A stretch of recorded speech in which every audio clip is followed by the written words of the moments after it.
Mi hermano, súper. Nosotros estamos aquí por Oklahoma City. Estoy bien, tú sabes, dentro del medio de todo lo que ha movilizado esta administración, nosotros navegamos, ¿sabes? No puedo salir de un miedo para entrar en otro, como dos viejos pánicos, ¿no? Pero en realidad estamos bien.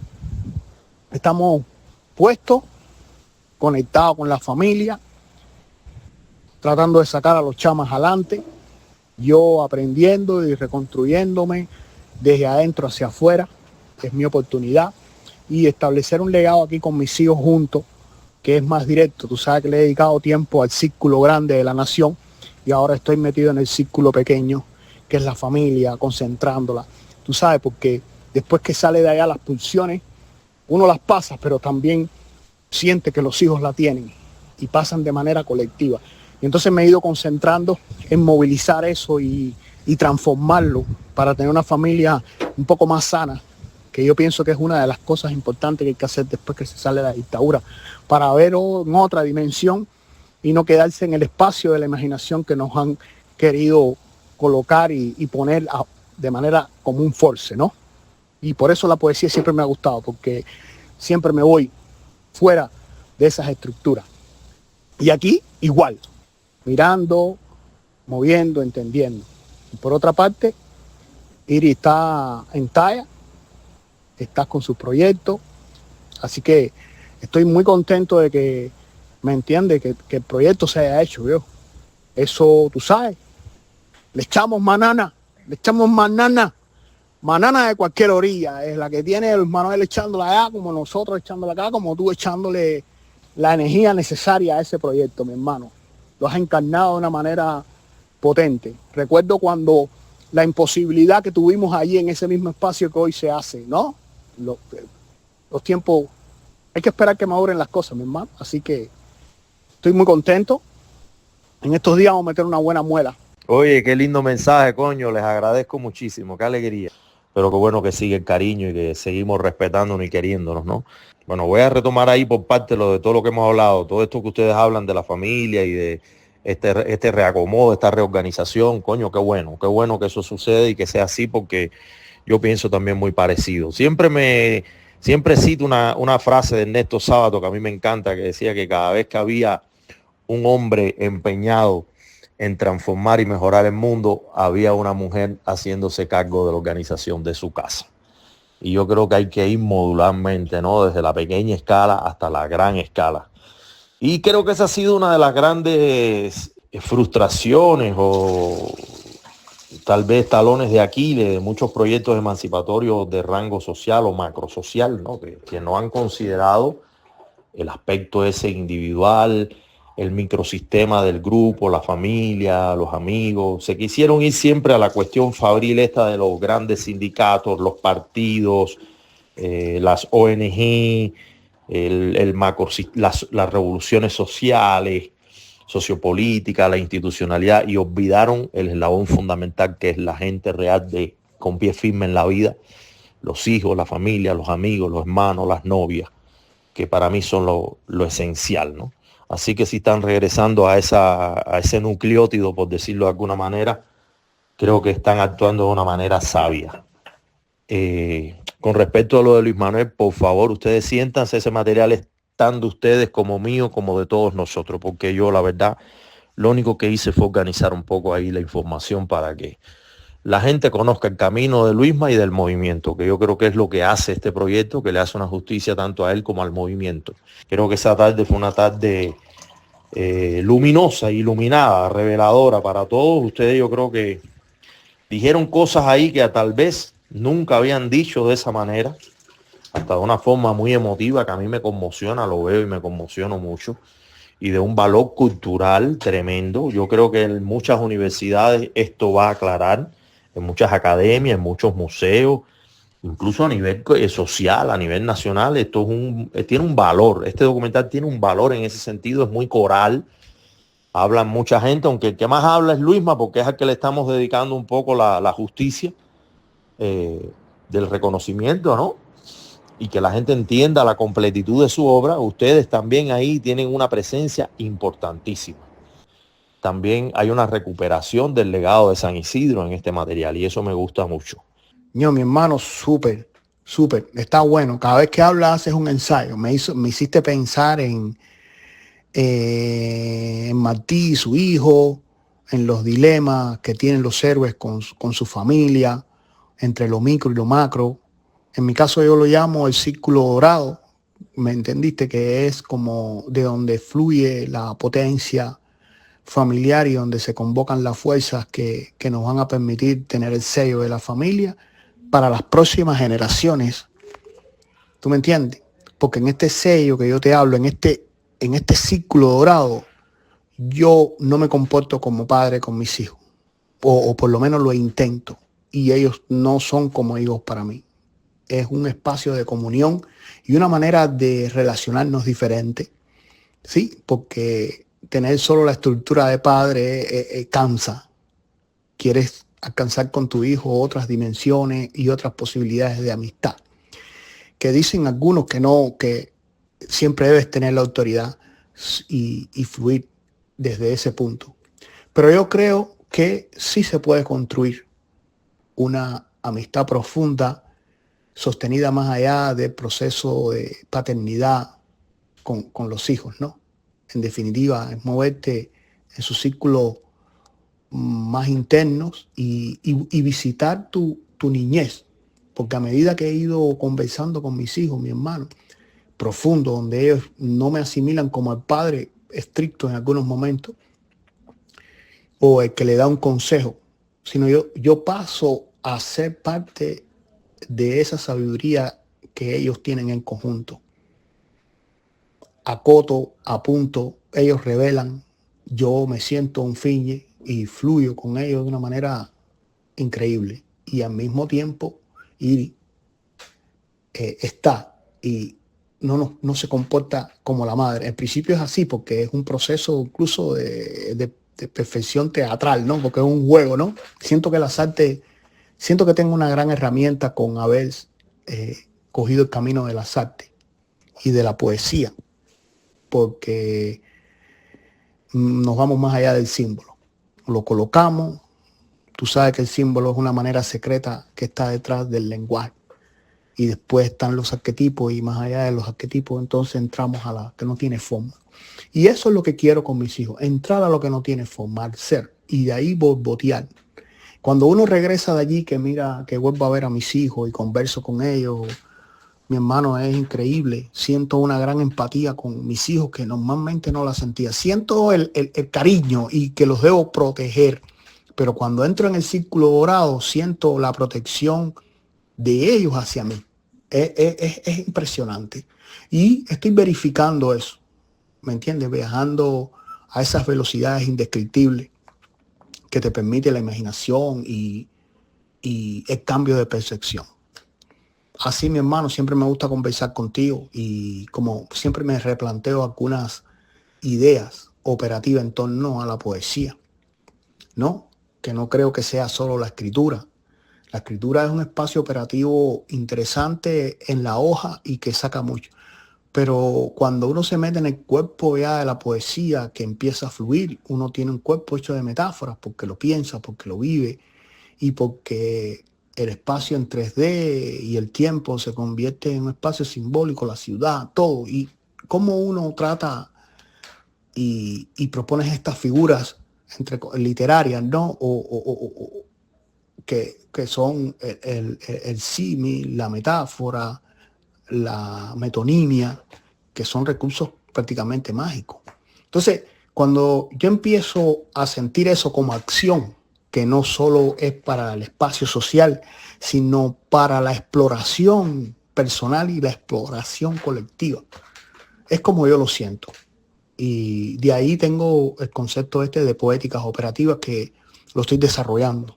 Ahora, en este tiempo, estoy como pensando eso profundamente, dejando los puntos, condensando algunas ideas para avanzar. Mi hermano, tu sistema metafórico y espectacular de presentar tus conceptos siempre me inspira porque a pesar de tener palabras de la complejidad del lenguaje, tú las modelas dentro de un lenguaje natural y coloquial del cubano. La llena de cubanía y uno siente que en definitiva es para eso. Hay que coger las palabras extrañas y sumergirlas en el talento y en el flujo personal. Y eso es lo que siento cuando hablo contigo. Gracias, papá, gracias, cojones. Tú dices que yo meto un ensayo y tú qué es lo que metes, brother. De pinga lo que usted bajó ahí, brother. Poyesi, brother. Creación y poyesi, brother. Está de pinga todo lo que dices ahí, brother. Totalmente de acuerdo contigo. Y este tema de las constelaciones familiares y cómo uno involucra los roles ahí, cómo uno se diluye, cómo se reconfigura, deja de ser el rol autoritario, todo eso es interesantísimo, compadre. Yo estoy en el mismo proceso con mi hija, brother.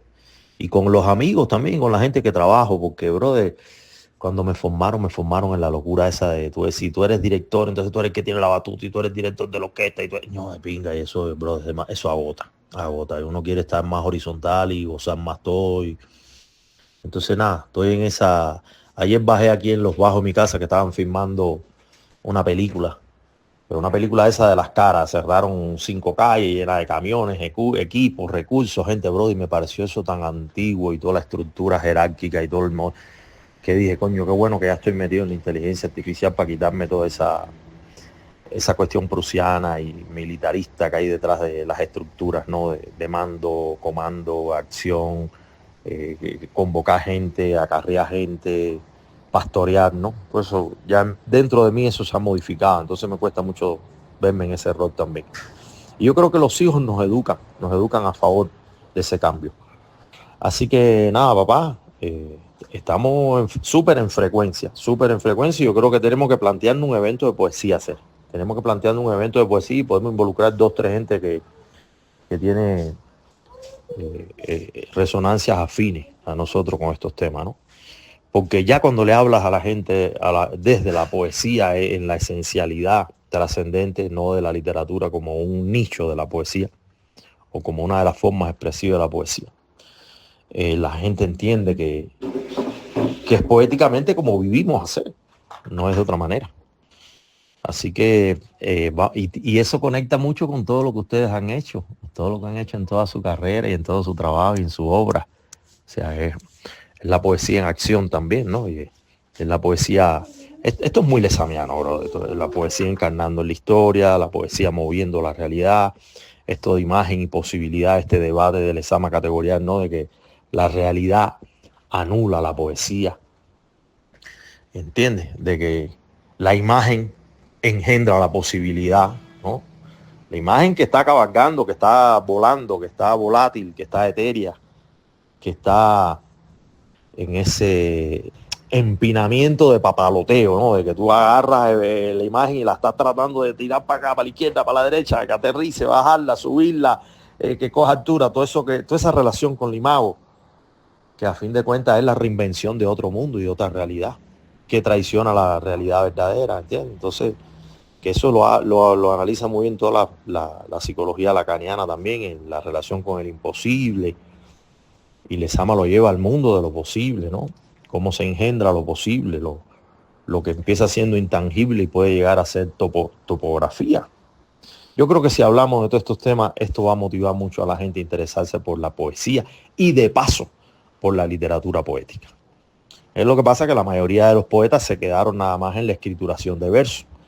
Pero ya cuando tú ves, por ejemplo, un Lorca, cuando Lorca aborda todo el mundo del duende flamenco gitano, de la gracia, de la inspiración, ¿no? De los arpegios espirituales, de cómo se manifiesta el Allen poético en el mundo flamenco, en el mundo gitano, andaluz. Tú te das cuenta de que él está reparando en una cosa que es más metafísica, que incluso él tiene unas distinciones buenísimas de qué cosa es propiedad del individuo, qué cosa le llega desde afuera y qué cosa lo aborda, qué cosa es un diálogo entre una fuerza mayor, superior y la vocación y la intención personal del individuo para excitar, para provocar, para conjurar, ¿no? En fin, que todo esto son Son cosas de las que no se habla porque se habla demasiado de dinero, bro. Ese es el problema, que en el mundo de hoy, como es un mundo fabril, industrial, factorial, economicista, mercadológico, del comercio, el mercado se ganó el alma de nuestra época y de nuestra sociedad, bro. Entre el mercado y el petróleo descojonaron nuestra época hacer. Y entonces hablar de estas cosas tan etéreas les resulta a la gente como que no tiene pie firme en la realidad y la gente no sabe qué hacer con este conocimiento. Sin embargo, tú sí sabes qué hacer con este conocimiento, yo sí sé qué hacer con ese conocimiento y lo aplicamos en nuestra vida día a día, con nuestra familia, con nuestros amigos, con el cariño, con los afectos, con la inteligencia, con la solución de nuestros problemas. Está la poesía ahí, bro, de todo el tiempo, removiendo la condición otra de la existencia, ¿no? Así que me encanta hablar contigo de estas cosas, bro. Yo siempre te he tenido mucha admiración y mucho respeto y yo sé que cuando tú la tiras como va. Eso lo vi desde la primera vez que vi un video tuyo, dije, este tipo la lleva. Al igual que tu mujer. Así que siéntete en la confianza siempre de descargar conmigo, que a mí me encanta. Además, me suelta la cabeza y el corazón volando. Entonces ya yo sé que colgando aquí voy a sentarme a escribir. Dale, papi, los quiero. Besito grande. Hablamos para principio de semana. Mi hermano, te voy a contestar porque es importante lo que me has dicho, todo lo que me has dicho. Me reconectaste con Loca, me reconectaste con Lezama, que te quiero decir, es la base, porque es la imagen moviéndose la historia, es la imagen como motor de la historia. Y en el momento de la protesta de los 13, él ve cómo la imagen entra en la historia. Y eso me impresionó muchísimo porque dentro del proceso de la civilidad yo dije, coño, la imagen no puede escapar, hay que poner a circular la imagen. Y como tú sabes, uno viene de diferentes líneas de trabajo. Es Omni Zona Franca, una zona franca de franqueza y franca como espacio para introducir nuevas normas, ¿me entiendes? Y ahí estábamos en teatro y todo lo que las artes traen. Son herramientas para el crecimiento directo, para operar sobre la realidad, porque de hecho lo hacemos casi todo el tiempo. Si la gente juega bolita, busca la imagen, crea sus símbolos, mueve sus cosas. Y si la gente quiere hablar y en la población establecen códigos, ¿me entiendes? Dame un tubo, ¿me entiendes? El dinero se convierte en bala. Y entonces tú ves eso circulando todo el tiempo. Y siento que el mercado, como tú planteas, es verdad que eso, pero se ha apoderado de esas metáforas, se ha apoderado y la ha hecho utilitaria. Cuando yo miro la capacidad utilitaria que el mercado hace de la poesía, pienso, ¿y por qué no puedo utilizarla yo para salvar, para la autoindagación, para la comprensión? Si en definitiva para viajar al subconsciente, al inconsciente o al más allá, hay que trabajar con las metáforas y con las imágenes que aparecen y los símbolos rotos que están dentro de nosotros, que es lenguaje, ¿no? Y entonces yo digo, bueno, rápido, por eso le echamos la batalla al régimen.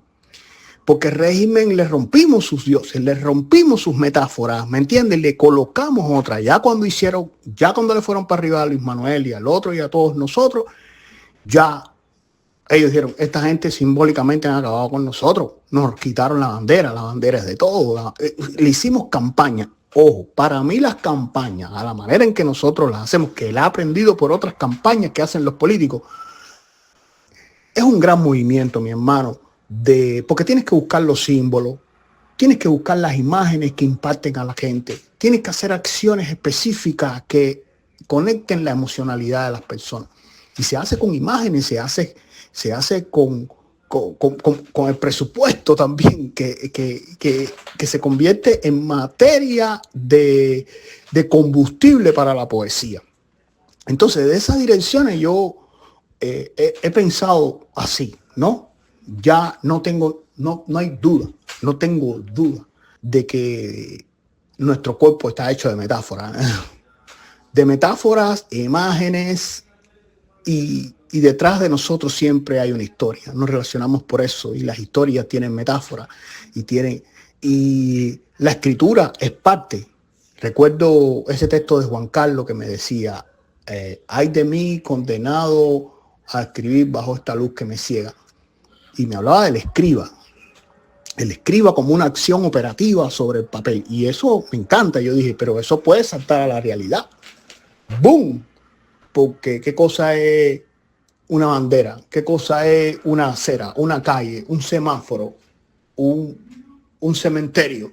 Navegamos bajo estructuras que son esculturas, que vaya, que es la arquitectura, que no es más que el diseño del espacio habitacional bajo leyes que nosotros entendemos que son arte. Entonces, como si yo vivo en una ciudad que es en sí ya un espacio y un recurso, cómo mi cuerpo no se va a integrar de manera fluida para abrir nuevos espacios dentro de ella. Y te quiero decir, Lezama realmente para mí es el hierofante de la cultura cubana. ¿Me entiendes? Sí, el tipo tira los caracoles, tira los yaquis y ve la imagen del padre. Yo, wow, a mí ya eso me conectó con la tradición, con todo, y yo lo entendí. Lezama me influye su poesía, pero más me influye sus eras imaginarias, sus hiperlinks, sus culturas, sus alivios. Como le decía que a Van Gogh había pasado eso porque no conocía determinada zona de una cultura que le podía salvar de ese. Oye, mi hermano, eso es medicinal desde el punto de vista cultural. Vaya, me quedo loco, pero te quería hablar de eso porque quiero dejar estas cosas que fluyen y que se que en una conversación y que aparezcan. Ya, mi hermano, se te quiere. Gracias por la plataforma sensible de conversar contigo y nos vemos. Qué bonito todo lo que me dices, brother. Y con respecto a esto, brother, que me estás diciendo de Lezama, que a mí me pasa una cosa tan contradictoria, ¿no? De hasta dónde el poeta, en su ruptura del sesgo de credibilidad de lo real o de la comprobación de lo real, ¿no? Se puede exaltar y se puede ir más allá de ella, de esa realidad, traicionándola en el sentido de superándola, en el sentido de desacreditándola como única topología posible para la existencia.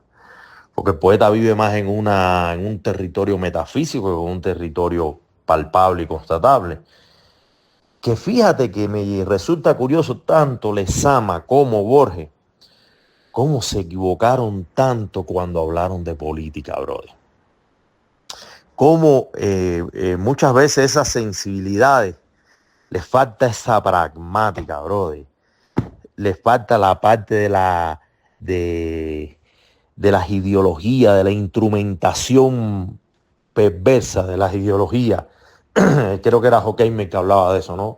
Del valor instrumental de las ideologías, que tiene que ver con un pensamiento pragmático, que tiene que ver con algoritmos rígidos, tiesos, malévolos, que lo llevan incluso a opinar cosas disparatadas o desacertadas con respecto al ambiente político de turno o de época de cada uno de ellos, ¿no? Te puedo poner en el caso de Lezama, por ejemplo, cómo se contagió con el entusiasmo de Fidel, cómo la imagen de Fidel lo electriza, lo magnetiza y ve allí algo promisorio, ¿no?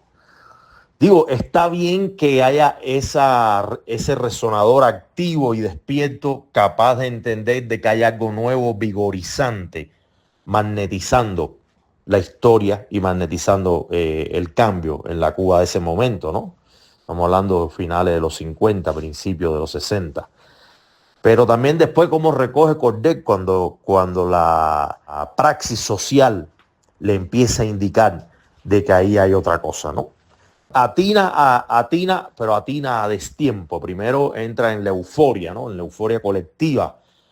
Esas euforias pasivas que muchas veces tienen desde la sombra los intelectuales o desde la retaguardia para no estar en primera fila, ¿no? Es muy interesante esto que comentas de la protesta de los 13 con Lezama, ¿no? Que ahí hay un gran tema que vamos a abordar en otro podcast tú y yo, porque yo me enteré por Enrico Mario Santí, me enteré por Ernesto Hernández Justo de cosas con respecto a ese movimiento que tocaba de una manera familiar y personal muy profunda a Lezama.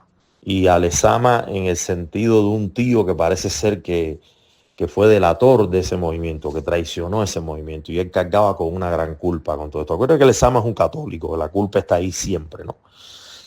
Aunque esté soñolienta, está ahí labrando en la sombra.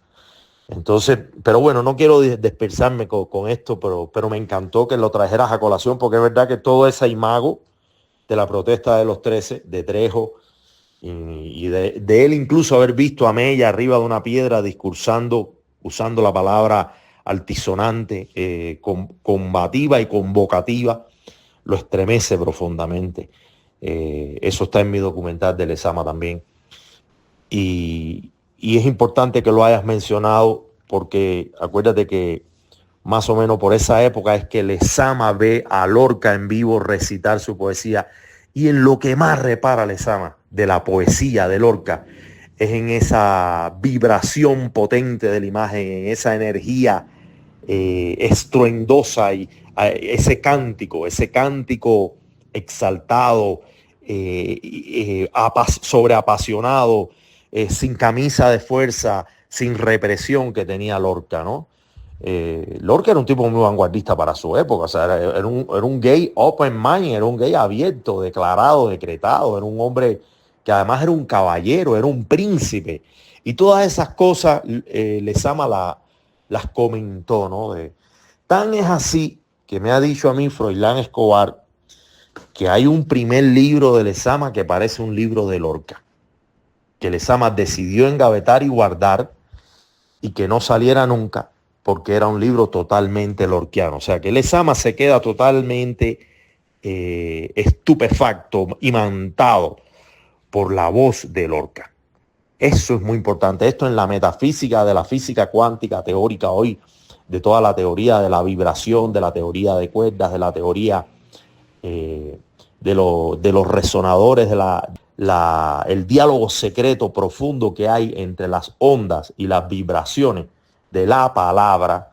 Es muy importante tenerlo en cuenta, porque él vio la palabra de frente, él vio a Lorca personalmente, nadie se lo contó, él lo escuchó, la voz llegó y chocó contra su ser, contra su cuerpo, contra su alma. Entonces todo esto tiene otro tipo de efecto diferente al que si lo haces mediatizado a través de una grabación o a través de un video. O sea, ya eso disminuye el coeficiente de impacto, digamos, de conmoción, ¿no? No, Lezama lo vivió eso en carne viva, hermano. Y ahí la palabra se convierte en acción, ¿entiendes? La palabra es performática, la palabra es prospectiva, está engendrando eventos.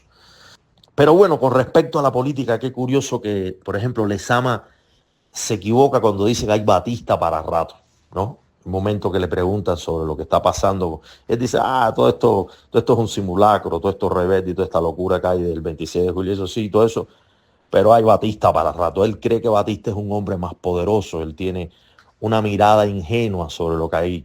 Claro, ellos no participaban del conocimiento que tenemos tú y yo de la agenda secreta que había detrás de Batista, de la agenda secreta que había detrás de Fidel desde Estados Unidos. Una visión curiosa, porque sí la tenían muy clara Maceo y Martí, y Gómez incluso. Gómez de una manera más susurrada, pero Maceo y Martí sí la tenían clarísimo y lo dejaron en testimonios escritos, la preocupación frente a la voracidad imperial de los Estados Unidos, en un momento en que apenas esto está empezando a manifestarse, ¿eh? No es el Estados Unidos que vemos hoy, que ha demostrado de sobra y con miles de ejemplos su carácter imperialista, hostigante, malvado y cruel sobre el resto de los países del mundo. O sea, en ese momento, ¿no? En ese momento es el emerger de una nación, apenas los primeritos pasos, y ya Maceo y Martí tienen claridad de que habría que defender a Cuba tanto de España como de Estados Unidos, ¿eh? Y que hay que evitar que caiga con esa fuerza más sobre los pueblos de América. Martí abre el espectro porque Martí está viendo la doctrina Monroe incipiente, ¿no? El América para los americanos lo está viendo incipiente, y Maceo también lo está viendo. Acuérdate que Maceo estuvo en el canal de Panamá. Lo que Maceo ve allí no se lo contó nadie, lo vivió en carne viva, y vivió en mundo tecnocrático, vivió en mundo del corporativismo, del espíritu corporativo, que eso es una revolución filosófica y espiritual que viene a finales del siglo XIX con con ese libro del francés Palante, George Palante, El espíritu corporativo, que revolucionó toda la concepción que tenemos con respecto al emerger de una nueva clase política, financiera y económica que va a modificar el destino del mundo, y que es lo que estamos viendo hoy, brother. Es uno de los grandes poderes. El corporativismo es lo que controla las castas de poder de las naciones, de las geopolíticas regionales, del mundo financiero, del mundo banquero, del mundo industrial, del mundo político. O sea, está metida en la entraña del propio Estado. El Estado se ha corporativizado también. Entonces, estoy haciendo analogías, estoy haciendo asociaciones, porque estamos hablando de poeta a poeta y podemos entender esto de otra manera, ¿no? ¿Cómo Lezama piensa que Batista se puede eternizar, ¿no? O que Batista tiene un aliento más largo y al final no lo tiene?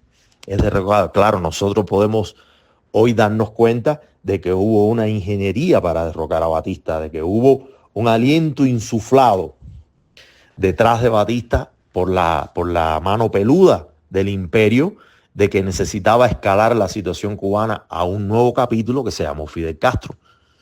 Entonces abandonan ya la ingeniería que traían con Batista, que la traían desde los años 30, y empiezan la ingeniería nueva que ya viene a suplantar a Batista, que es a mediados de los 50. Bueno, Lezama no se equivoca con Estrada-Palma, que sí le ve enseguida todas las costuras, las telarañas, el bombín de mármol, en toda esa escena de Paradiso que es maravillosa, toda esa descripción del Palacio de la República, de la Fundación de la República con Estrada-Palma, y que él ve toda esa rigidez y todo ese carácter sombrío, retrógrado que puede haber en el desarrollo posterior de la nación. Ahí sí las imágenes le hablan del futuro. Con Batista no le hablan tanto. Después cometo un error en alguna conversación con Carlos M. Luis. Con Carlos M. Luis, él tiene una conversación donde le dice que lo de Carlos Marx, le dice Lezama, es una tontería. Le dice, no le hagas mucho caso al marxismo. Toda la obra de Marx cabe en una chapita de Coca-Cola, ¿no? ¿Cómo no dimensionó todo lo que esa imagen creada por Marx iba a transformar la historia, ¿no? Ahí también yo creo que juega su impedimento católico para avanzar hacia la vanguardia, ¿no? Un elemento más conservadurista, más tradicionalista, que ve en esta locura proletaria algo de corto aliento o de pequeño alcance, y sin embargo es todo lo contrario. Hoy todavía estamos sufriendo esa revolución de la conciencia social, que es el marxismo, no que fue, que es el marxismo, que todavía moviliza el ala del pensamiento y de la sensibilidad de las izquierdas a nivel planetario. Entonces, mira, Lezama no logra ver eso ahí. Y muy parecido le pasa a Borges también. Borges, sus ideas políticas, sus ideas incluso hasta con sus propios paisanos como el Che Guevara, ¿no? A quien lo destroza, y su idea que ha sido tachada por muchos como de extrema derecha, participan de un pensamiento exuberante en el territorio literario que se convierte casi como en una especie de impedimento para elucubrar y elucidar en la pragmática, instrumental, política e ideológica. Porque es otra imago, es otra forma de comportamiento del imago, ¿no? No sé si estoy dejándote en claro, estoy pensando en voz alta contigo, porque verdad que hoy lo que me has tirado para acá es muy motivador y muy interesante. Son cosas que nada más hablan los locos como nosotros. Afortunadamente podemos hablar estas cosas para salir de esta realidad arrinconante, ¿no? Estrecha, porque además sabemos que hay distintos niveles en ese rascacielos de la historia que va desde un sótano hasta un piso 100 y tanto, y que hay que entender todos esos subniveles de la imago en la historia, cómo va labrando desde lo profundo hasta lo más áureo, ¿no? Desde lo más telúrico hasta lo más áureo, para decirlo en términos lezamianos. Entonces, yo he detectado incluso en algunos de los ensayos de las eras imaginarias, en algunos de los ensayos de confluencia también, frases y cosas que enuncian un Lezama muy preocupado por todas las teorías de los estudios de narratología, lengua y literatura reciente, los teóricos de las vanguardias de los 60, que no sé cómo habrán llegado a Cuba, pero ya evidentemente hay un Lezama que está mirando todo ese mundo que después va a despertar, que bueno, está de alguna manera en Paul Valéry, está mucho de esto, pero ya los teóricos, los estudiosos del lenguaje, lo van a llevar con Derrida, con el propio Habermas, con Chomsky, con ya después en los años 80, con Foucault. O sea, ya una serie de teóricos sí van a redondear mucho el tema de la potencialidad oculta, secreta, no evidente detrás de la palabra dicha, de la palabra escrita. Me estoy recordando aquel ensayo que dice: desde los tiempos de los laberintos gracianescos y los grandes imbroglios, había una insalvable e irreparable escisión entre la palabra escrita y la palabra oída, entre lo que se dijo, entre lo dicho y lo que se quiso decir, ¿no? Algo así introduce uno de los ensayos. Yo en esta época que leía a Lezama muy profundamente, que era un muchacho entre los 17 y 22 años, ahí yo tuve una intensidad lezamiana muy potente, que me vigorizó para el resto de mi vida. Hoy por hoy todavía, fíjate, tengo los pedazos, yo me aprendía las páginas completas de memoria. Y era hasta un ejercicio romántico de mi generación de enamorarnos con nuestras novias y nuestras amigas, recitar de memoria Lezama. Mira tú qué nivel de locura. O sea, estaba metida nuestra generación. Entonces, pero Lezama tenía esa preocupación que después tiene toda la semiología de la textualidad y de la letra. Los teóricos de la lingüística, ¿no?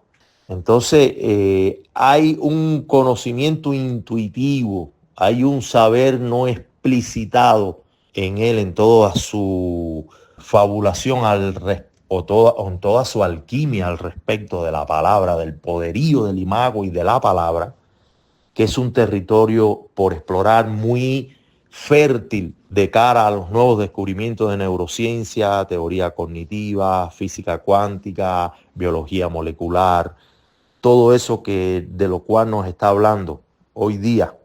La nueva ciencia ya estaba insinuado en toda esta especulación con el lenguaje y con la imago que tenía Lezama. Por eso Lezama, como bien tú dices, es uno de nuestros avatares, bro. Eso es indiscutible.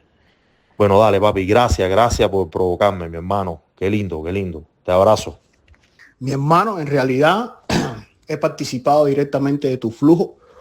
Ha sido una clase magistral porque te has metido en los intersticios de la vida de Lezama y de los poetas, que no es solo la escritura, es lo que está fuera de ella, que es parte de una biografía que generalmente la gente busca y desconoce. Pero de lo que me has hablado me hace pensar en algo. Por ejemplo, en el caso de Martí pluma y organizó una guerra. Pluma y espada. Maceo, espada y pluma. Descargaba directamente a todos los poetas del siglo de oro. Los conocía y los recitaba de memoria. Y lo pongo en dirección a lo que tú me planteabas de ese romanticismo de tu juventud con Lezama, pero que a mí me gustaría hacerlo también, ¿no?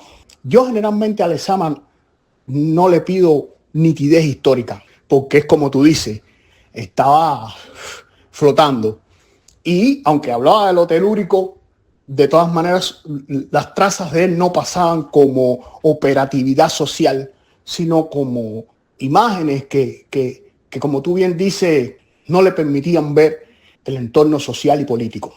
Eso para mí, en Lezama, lo aparto un poco, es parte de lo que debo estudiar y que además tú me lo has expresado con una claridad que pone nítido todo lo que yo quiero pensar, ¿no? Le da peso y condición a lo que yo quiero decir. Quizás Lezama no pasa como Nostradamus, que tenía el tripié con la palangana con agua viendo las imágenes de la historia. Quizás ahí en esa dirección no se movía Lezama. Se movía más en una pulpa que te la tiraba sobre la realidad y era disparatada. Cogía para todos los puntos, ¿no? Es como su flujo, que para mí no entraña ninguna claridad. Es una oscuridad reluciente que te lleva a una visión de claridad. No sé cómo explicarte eso, pero bueno, estoy igual que tú, fluyendo, porque me gusta lo que estás diciendo y además adoro este diálogo, ¿no? Porque he pensado, yo tenía en un tiempo a Juan Carlos como interlocutor, más bien lo oía. Y ahora te tengo a ti, en este sentido de un diálogo fértil, profundo y que manejas esa locura y te mueves sobre la realidad con exactitud, ¿no? Esos poetas que tienen al mismo tiempo una imagen, un cielo y un movimiento telúrico, pero saben conducirse sobre la realidad. Y eso me hace recordar a Baudelaire, que decía que el poeta era como un albatro que caía de tan grande que tenía las alas, no podía volar. Y eso a mí me hizo pensar mucho en el poeta. Dije, el poeta tiene que ser operativo. La acción poética es la poesía por otros medios. Y eso yo decía, no, tiene que ser así. Claro, las vanguardias me aclararon mucho, porque no solo me quedé en la escritura, sino en la intervención, donde entra el cuerpo, esa parte sensible, que quizás Lezama lo metía en una bañadera o lo ponía en un sillón y viajaba a la velocidad de la luz. Pero en el caso de nosotros, lo ponemos sobre la realidad y creamos y movemos a través del performance, de la imagen, del cuerpo, en la interacción con lo social, creamos imágenes múltiples que la gente analiza en una dirección porque le damos esa emocionalidad, pero son múltiples posibilidades. Entonces, por ahí, a nuestros poetas siempre como que a algunos les faltan esa dimensión. No le pido mucho más. Te quiero decir la verdad, no le pido más. Pero el conocimiento exhaustivo que tú tienes es impresionante con respecto a todas las contradicciones que llevan al poeta a diferentes direcciones. Y eso me impresiona. Y te vuelvo a Martí porque Martí decía que la independencia de Cuba era el último verso de las Américas. Y lo colocó como un verso, mi hermano. Y puso una imagen. Martí es como un Cristo, ya, eso todo el mundo lo sabe. Si Lezama es un hierofante, ¿me entiende? De percepciones, ultras y cosas. Martí es la sensibilidad. Y no solo, sino el cuerpo. Poner el cuerpo, que es el punto donde Martí me llama la gran atención, me llama la atención de manera grande. Cómo puso el cuerpo, que es como hablábamos cuando estábamos, poner el cuerpo. En el espacio social la civilidad es poner el cuerpo, con campañas, con acciones, y ahí es donde yo entiendo el activismo. Y el activismo me gusta, porque el activismo, ¿qué sucede? Es una mezcla de un objetivo específico, claro, con una serie de imágenes que lleven a resolver un asunto. Prácticamente están utilizando lo que las vanguardias pusieron de performance, que lo tienen las diferentes tradiciones, porque yo he estudiado la tradición africana. La tradición africana de la poesía, hay oralidad y hay cuerpo que tratan de resolver, hay memoria que fluye de mente. Entonces, yo pienso que solo se está haciendo un análisis de una sola tradición. No sé, la tradición de la India, la poesía escandinava, está hablando de Occidente, pero también la de los indios, también la de Mesoamérica, mi hermano, esa gente, leopardo, de verdad, hacer lluvia, con el lenguaje y con el cuerpo. Entonces ahí fue donde yo me posicioné, ¿me entiendes? No le pedí mucho eso a los poetas cubanos, esa dirección, pero sí entendí que habían algunos que tenían conceptos claros y permanencia en el imago, y los que los pinché para que hubiera sobre la realidad, y me metí abajo, cogí el aguacero y rodé. Por eso es que nosotros nos llamamos OVNI Zona Franca, por esa confluencia extraña, múltiple, como flechuda, como un erizo, ¿no? Un erizo que va hacia todas las direcciones, pero ahí mismo tiene la imposibilidad, porque no todo, a veces es mejor un enfoque específico, y yo lo decidí por combinar todo el pensamiento, las eras imaginarias de Lezama, el concepto de que vivimos en símbolo de Baudelaire, la talla de que el poeta es como un albatro que tiene alas tan grandes y no se puede romper, la talla de Martí sobre que la independencia de Cuba sería el último verso de las Américas, tratarte como un poema viviente, ¿no? Donde poema y poeta y poesía confluyen en una acción específica. Y a mí como que eso es el plan que yo tengo en mi vida, ¿no? Pero hablando contigo se me aclaran mucho más las ideas, me dejan más claro, le da, como te dije anterior, peso y condición a la prosa y también al verso. Y también el cuerpo, que está hecho de metáfora y que es una metáfora y es una imagen viviente. Así, como hermano, coño, estoy muy emocionado porque a veces cuesta trabajo como que sacar todo eso desde la misma escritura, porque me gusta escribir, pero me gusta también que la poesía entre al cuerpo y se convierta en un espacio de espejismo que relampaguee en el espacio público y que la gente tenga que impresionarse. Dale, mi hermano, ese te quiere mucho. Buena talla.